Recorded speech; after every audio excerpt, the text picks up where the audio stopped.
Hello and welcome to the CFCTALK podcast. We're back again with today's podcast. Hopefully you guys enjoyed as well. Make sure to leave a subscribe, a like rating, and again, check out our websites for latest updates as well. I'm joined by Amart and Alex. Hello, welcome. Hello again. Great. Sorry. Hello. Great to be on again. Yeah, same. Hello. So today's talking points, we have transfer updates for Declan Rice, Kai Havertz, and Donnarumma from AC Milan, is it? Reacting to the Brighton game. I was about to say Bayern. I'm so used to that game. Reacting to the Brighton game where we saw Ziyech and Werner play, and then talking about the impact they had in that game, and then talking about the signings for today for Chelsea, which we've got three at the moment: Thiago Silva, Ben Chilwell, and Malang Sarr. I'm not going to include Mbiamba in this because he is, I think, 18 years old, so he'll probably be playing in the academy team. And then the Chelsea women's team winning the Community Shield against Manchester City, courtesy of one of the greatest goals I would say I've seen in women football. I'm not trying to be sexist here, but anyways, and then three players that we all three want out of the club by the end of this transfer market. So sit back, relax, take your popcorn, and enjoy. Firstly, guys, transfer updates. Kai Havertz, is it happening? Is it not happening? I mean, We're all waiting. We're all waiting for the announcement video. We all know it's happening. I think every person, every other rival fan, even they all know everyone knows it's happening now. It's just the Chelsea media team have decided that they wanna keep stoking the fire and just keep letting us, just keep leading us on and have us waiting and who knows? But hopefully I pray by next week, next Monday, when he's back from the German national team, that he's announced to be a Chelsea player. I mean, as long as he isn't announced before this podcast is released, I'll be happy with that.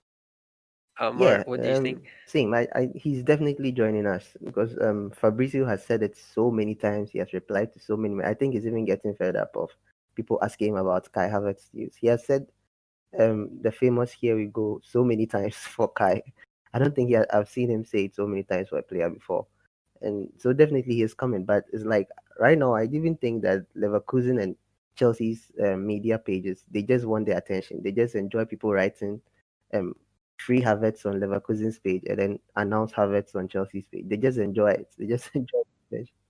Yeah, I mean, he's there. You can see the amount of Yes, fun the yes, admin they're is having having. a lot of fun, and we are also anticipating him. Very, very anxious for him to join. We just want to see him holding the blue shirts, and then we are okay. But he's definitely joining, and we have a long way to go before we start the season. So definitely he will join. So I'm very confident that he's already a Chelsea player right now. Hopefully, he's worth the hype as Oh well. yeah, he is. I think he is so far. He is, but we haven't seen him playing yet. So, but from his highlights, from his performances in the Bundesliga and all that, even if he doesn't hit the ground running um, this season or something, he will definitely perform. He has it. He has that kind of quality in him. He will get better. So that we shouldn't really expect him to hit the ground running and start performing, scoring goals, giving amazing passes straight away. He needs to gel with the team. He needs to feel comfortable with the team, and then gradually his talent. Yeah, I agree actually with Amart. It's the better for him. He the hype, the price tag and the hype is justified. I think he's basically the next big thing coming out of Germany. Yeah, and he really wants to play for Chelsea. So I don't see there's not a single downside other than obviously the huge fee, but it's almost a perfect transfer really, except for the huge wait for the announcement. But yeah, wants to be here. He's great. Yeah. I mean, yeah. Hopefully it goes well. Another target that we've got so far, and this news has just sprung up within this week. Donnarumma, goalkeeper. What do you guys think about that? I'm skeptical just because the agent fees. We had I can't remember. I think when we tried to buy Lukaku in 2017-18, sorry, in the summer 2017, we had issues with with Mino Raiola because he wanted some or I can't remember. Lukaku's agent wanted a ridiculous just agent fee, and we didn't want to pay it. So I think with Donnarumma, I don't know. I kind of see the talk of him leaving is like a way to get an improved contract, or maybe to get some. There's rumors of like a release clause or some kind of. Basically, yeah. I'm not so aware of what the. Yeah. Yeah, and we might be able to get him for a really good fee, like basically have some kind of activate some kind of clause next season. So, yeah, yeah. Yeah, I think there's some extra costs which shouldn't be there.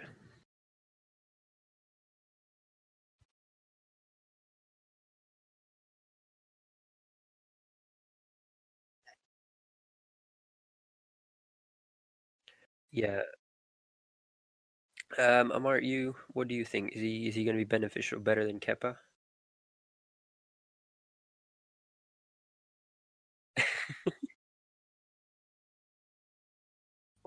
Being better than Kepa, yes, definitely he will be better than Kepa, but I don't think he will join us. Like Alex said, I just see it as a PR move for him to get a better contract. Whereas because Raiola is known for doing that. He's a big time agent. So he has a lot of big name players under his wing. So and he's fond of like taking huge cuts as agent fees. And I don't think Chelsea, like Alex said, Chelsea has a good rapport with him. But I rather read Nizar Kinsella said he had sent um a bid for Edward Mendy. He plays for Is it Rennes or Rennes in France? Probably his transfer might be more possible than Donnarumma because he's cheaper. I don't think there'll be any problem with agent fees concerning Mendy. He's very, very tall. He has long arms. So probably he can be the competition that we've all wanted for Kepa. Yeah, surely Chelsea have had a lot of problems in defense and goalkeeper. A lot of problems in the goalkeeping position. Again, one more who is in that position in that area, Declan Rice. We're still not hearing a lot of news about him. Chelsea fans are still hoping that we will sign him. And looking at the numbers, and if I'll go into the more detail of, I think Amart, you might have read that thread on Twitter Yes, I did. about Chelsea spending. Yeah, so Chelsea fans still think we've got enough money in the bank to spend, and we might be able to sign Rice. So Alex and Amart, how likely are we going to sign Rice this transfer window? I don't. Yeah, yeah. Like I don't think we're signing Rice this season, this transfer window. Probably in the next transfer window because even if West Ham is going to let him go, they are going to let him go on a high price. They're going to place a high price on him. So after spending a lot of money on Kai Havertz, I don't think Chelsea would dish out another 80 to 100 million for Rice. Probably they might negotiate it down or something, but I don't see. We all would love to see Rice in the season in the team this season, but I honestly don't see him joining us this season. Probably in the winter we might have a deal for him to join us, but pertaining to how um, the news has died out all of a sudden, I don't think Chelsea is still in for Rice. Alex, you also think the same? Yeah, I agree. I do think Rice will eventually become a Chelsea player. He can't. I think I think it's widely reported that he wants to go. Frank Lampard wants him. Chelsea want him. The only problem is that West Ham want to completely. They're overpricing him. But I mean, you can understand it. He's their best player and he's English, so of course he's going to be more expensive. And so yeah, I don't. You never know. Chelsea, have been doing so many unpredictable things, unexpected, or no, I don't think anyone really expected us to have an insane. I mean, we all hoped we'd have a good window, but we didn't expect to have an insane window. So maybe Chelsea are still in the mood for it, and if they see it as a way of not having to spend any or as much money in the next couple of seasons, if they can knock down the price by like they did with Chilwell by 20 or 30 million down to about 50 or 40 even, uh, why not? Plus, West Ham do need the money, so Going into this debate of Declan Rice signing for Chelsea, there are a few rumors out there which are very minimum or even none at this point. N'Golo Conte leaving Chelsea. So could this happen? Could N'Golo Conte leave and Declan Rice come in? Nope, nope, nope. I don't even want to think about him leaving now, because if you watch the preseason game that we played, he was really good. He seemed like he had returned to his uh, previous form. I don't think letting him go, especially at the price tags that people have been mentioning online, I don't think we'll let him go for that little. Even if we let him go, it will be very expensive. To be at a profit, a huge profit, but not at the amount that I read online, 40 million, 30 million. I even saw something of a loan move to Inter. I don't think that will be happening. And I don't even want that to happen. I think a loan move at the age as he is at would not be necessary. But great transition to the next little segment that we've got about the Brighton game. Alex, as Amart said, Willie. I don't know why I keep saying William today. N'Golo Conte played really well on that game, and we saw that run from Conte like he makes, going all the way back and just stealing the ball away from the opponents. Do you see him as our main defensive center midfielder next season? yeah, I do. I mean, just adding on to what Amart said, is I think the Kante loving is a bit too.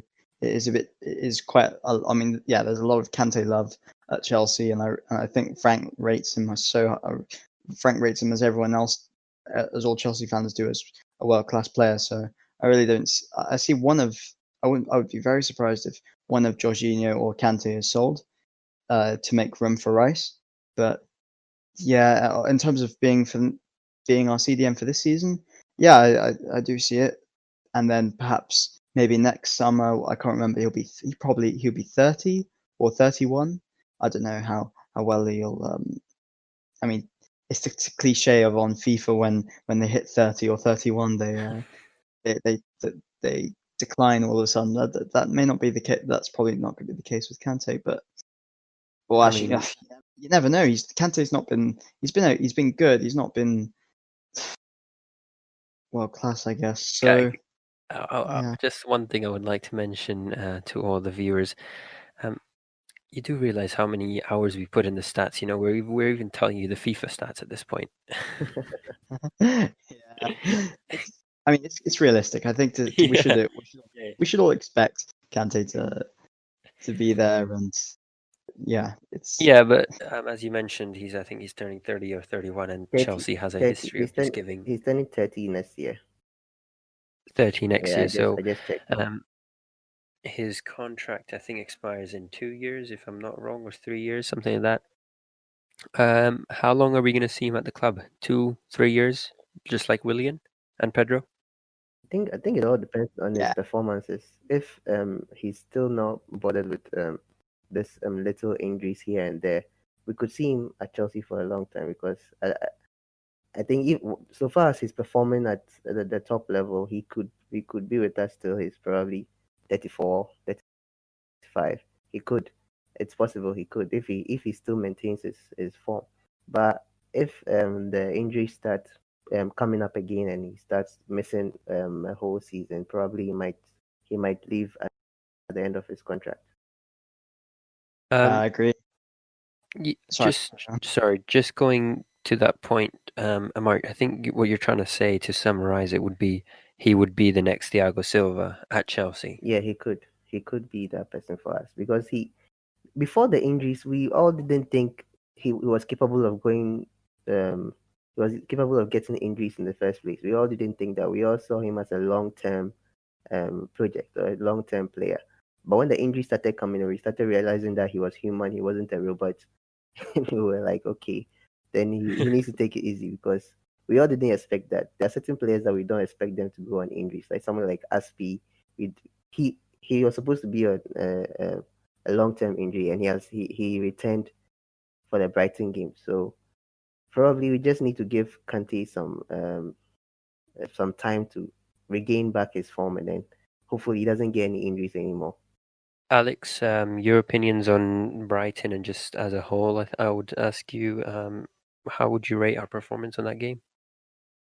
I really enjoyed the first half. I think it's when we go into friendlies normally. I mean, some people tend to overreact on when we don't do so well, and you shouldn't go into a friendly expecting that much. So, but I was impressed with what I saw, especially from Werner and Ziyech. They both play. I mean, you saw the clinicality from Werner. You saw those trademark balls that Ziyech whips into the box, and that's all I think we really wanted to see from that friendly. so, Yeah, yeah. exactly.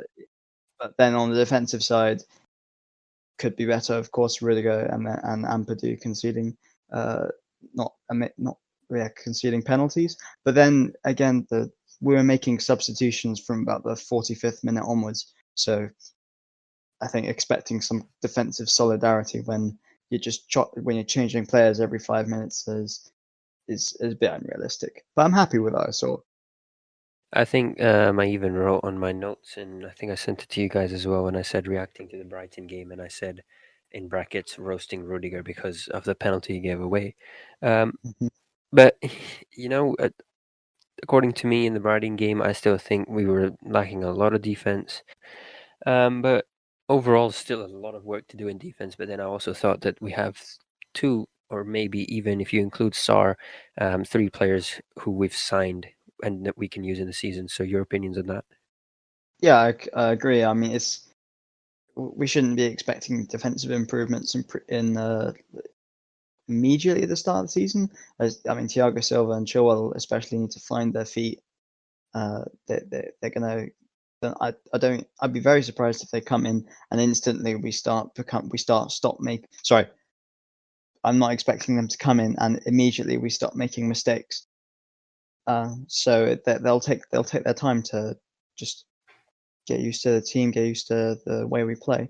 So yeah, it's the mistakes are still going to be there, but I guess we do. But yeah, there should be a defensive improvement. I don't know.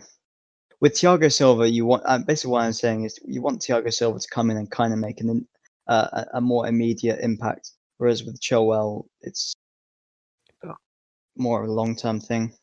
But yeah, like you said, we weren't that great defensively against Brighton, and it's a little worrying. But maybe we can judge in the first in the Premier League game against Brighton, then we can be worried. I mean, yeah. I think there's 10 days, 14, no, 12 days actually, 13 days left for that game. But moving to the other side of the pitch, the attack, Ziyech and Werner, how good were they, Amart? They were fantastic. Like the whole reason, the main reason why I watched it, and I think a lot of other Chelsea players was just to see how well they play, and they delivered. Both of them delivered. I couldn't Yeah, agree 4 minutes in, and then Werner got the goal. I was like, what? Well, I even thought he might score more, but yeah, it's a friendly game, so they played like less intensively. But they were fantastic. The cross Ziyech whipped in, and then Callum Hudson-Odoi accidentally, I think he misheaded the ball or something like that, and fell to Werner, and Werner played the ball, scored the goal. So it's yeah, they were fun. They were absolutely fantastic. From a fan's point of view, that's exactly what we wanted to see from them. It was a shame that Ziyech had to come off with a slight injury, which hopefully doesn't worry him for a long time. But yeah, they were fantastic. They were good, and I'll have to say Callum also was very good playing with them. His link-up play with Werner was also solid, and he was also linking up with Ziyech also very well. So yeah, they were fantastic. They were excellent in that game. In that game, they were good. I think we're going to see a lot of those performances by both of them as well. Alex, the impact that Werner and Ziyech are going to have, and of course, if we add in Kai Havertz in the coming days or weeks, it's going to be absolutely incredible to have these players in the team. And your opinions on how they played the other night? Yeah, they were great. I thought. I mean, Werner showed great. It was a great finish. I mean, good finish through the keeper's legs, and Ziyech put a fantastic ball in. So I think Werner, he did drift to a left and right a bit, which is I think it's what he's done for Leipzig as well. And it's not something we should be surprised about. But the problem is that when he does drift wide and left, or right and left, he needs someone else to kind of fill in that space. And I don't think Loftus-Cheek doesn't fill in that space so well. He's not. I mean, he has played. I think in his first couple of games for Chelsea, he played striker, but it's not his natural position. So when Kai Havertz comes in, Kai Havertz can fill in that space that Werner vacates when he drifts to the left and the right. And also with Pulisic coming back as well, we're almost in attack. Where last season we were a different team when we had Mount and Pulisic back in the attack. So can you imagine Mount, Pulisic, Exactly. and Havertz with these, Yeah. with Werner and Ziyech? It's gonna be ridiculous. Exciting. I can't imagine. It's gonna be amazing. There's a lot for Chelsea fans to be excited on. There's a lot of things that we need to be excited. But I wanted to add this thing. Yesterday, I think yesterday, Saturday, Werner also was playing that kind of Giroud role, coming to the midfield, winning the game, winning the ball, and then spreading the ball out to the attack. I think he did really, really well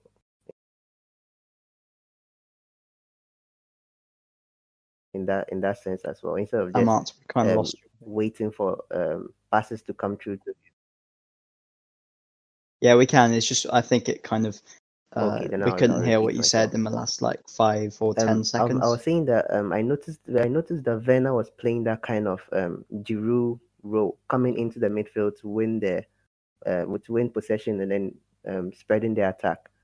So I think he did really well in that aspect also. Instead of like standing and waiting for the passes to come through to him, he was actually making things for himself as well. So that was also very good to see from Werner.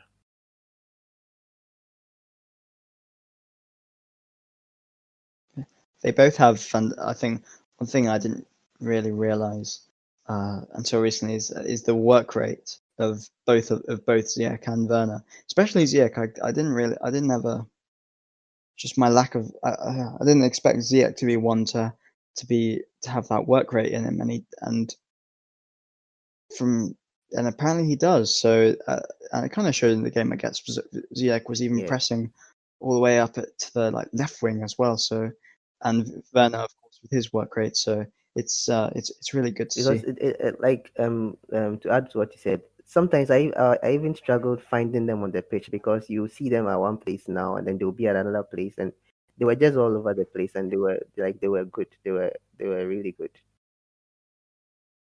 Yeah, I mean, they're great additions to the team. Maybe we've got the next MSN.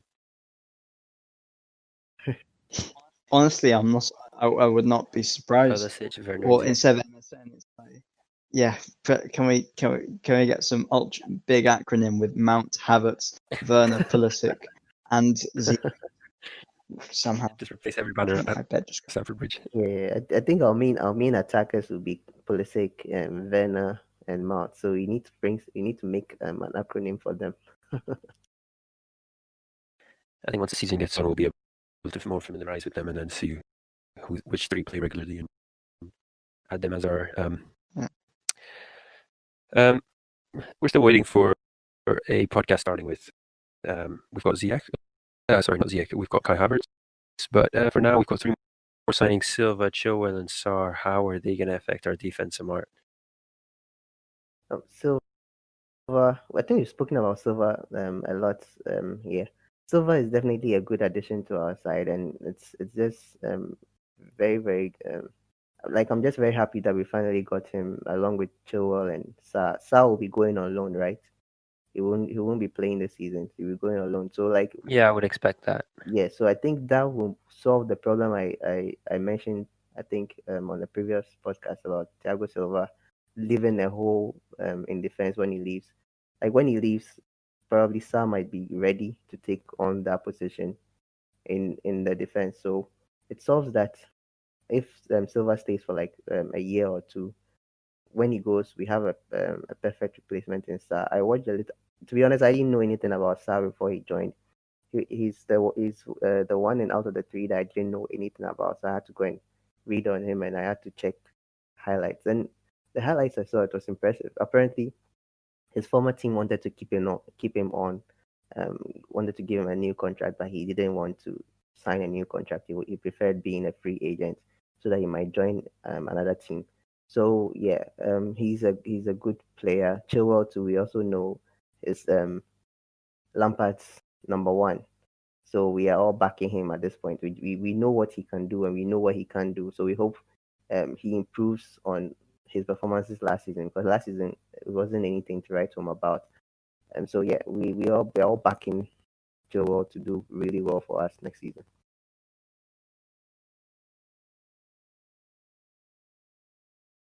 Yeah, I pretty much agree with all that Amart said. It's Thiago. I think it still hasn't really dawned on me that we've actually got Thiago Silva on a free.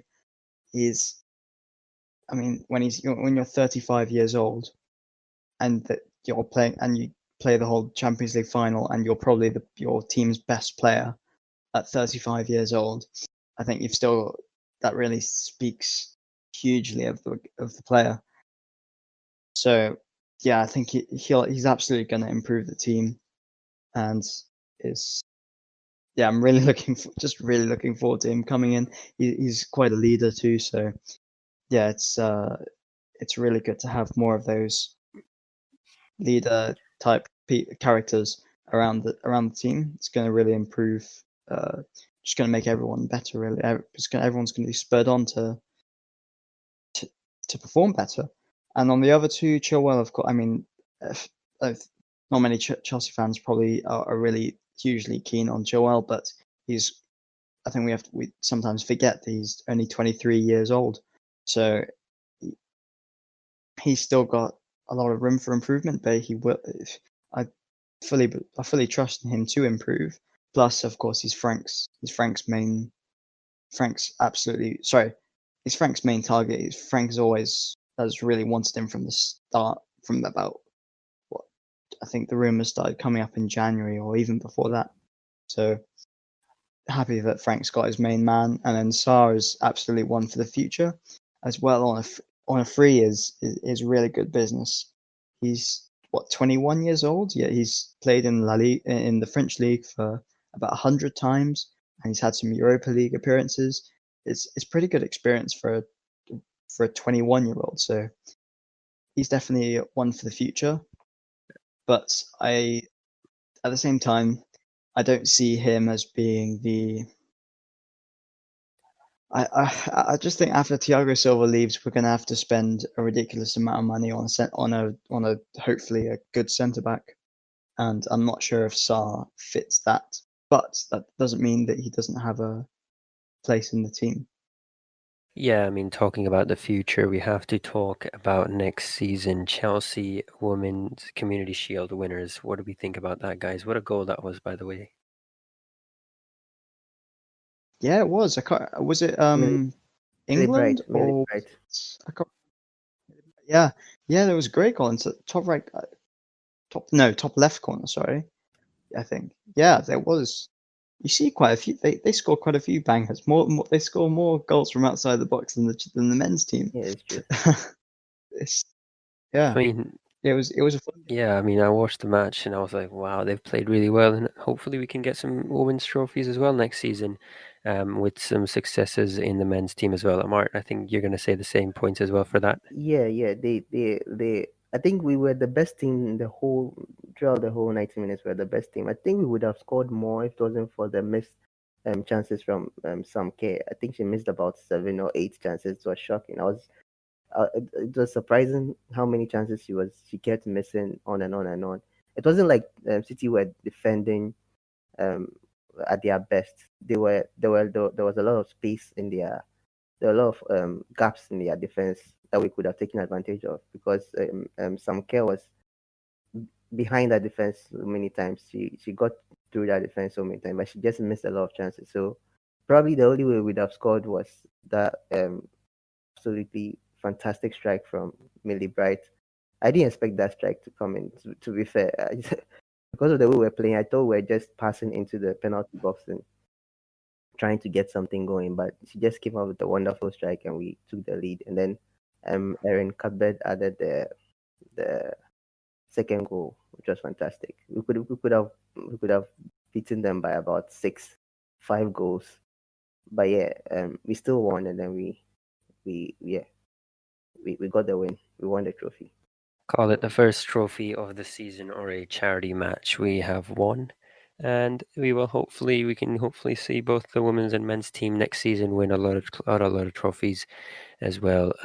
Yeah, I would like I to. wanted to ask that. I want to add that it was good seeing Fran Kirby back. She was, to be frank, she's the reason why I started even watching the women's team in the first place. I think about 3 or 4 years ago. She was the reason why she was like the hazard of that team, and I think she was battling an illness last season, so she was out for most of the season. But it was good to have her back, and she was. I think there were glimpses of her old self in that game. Yeah, it's always great to have the best players back in the team. I think, guys, we're going to finish the podcast off right there. Thank you to everyone for watching on YouTube, listening on all of our platforms. The support has I been think absolutely incredible. Mohammed, I Yeah. think you've left one out. The 3 players we would like to see leave. Yeah, I wanted to discuss that, but then I've got to go somewhere. I'm Okay, late. no problem, no problem. I need to leave. We can make a main topic next week Yeah. or Wednesday Yeah, we episode. can. Sure. Okay. Um, anyways, thank you guys for watching. If you're watching it on YouTube, make sure to leave a like, rating, and subscribe. If you're listening to it on Anchor or any of our supported platforms, then make sure to add it to your playlist. So every time we upload, you can get a notification. Thank you to Alex and Amart for being on the podcast as well. Hopefully we'll be back soon. No date until now because I don't want to end up recording a podcast and have 3 or 4 more signings by Chelsea. There's so much action going on with Chelsea every day that it's so unpredictable. So thank you guys for listening, watching, downloading, sharing with your friends, and we'll see you next time.